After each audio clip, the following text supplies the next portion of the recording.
মাম্পিস কিচেনে স্বাগত সবাইকে। চলে এলাম আরও একটি নতুন রেসিপি নিয়ে, মানকচু বাটা।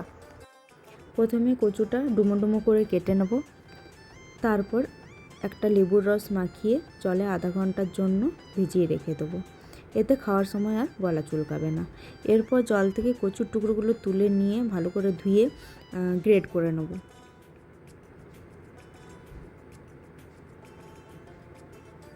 এবার একটা নারকেলও আমি কুড়ে নেব। এবার গ্রেট করে রাখা কচুতে নুন দিয়ে 15 মিনিটের জন্য আমি রেখে দেবো।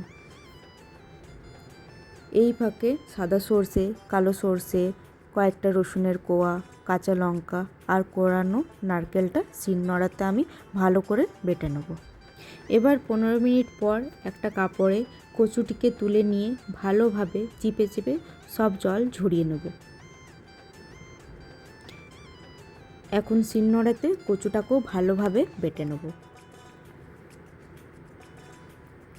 বাটা হয়ে গেছে। বাটা হয়ে গেলে আগে সর্ষে নারকেল বাটা আর কচুটা একসাথে মিশিয়ে আরও একবার বেটে নেব আর একটু নুন দিয়ে নেবো তাতে। ব্যাস, ওপর থেকে কাঁচা সর্ষের তেল দিয়ে গরম ভাতের সাথে পরিবেশন করুন মানকচু বাটা।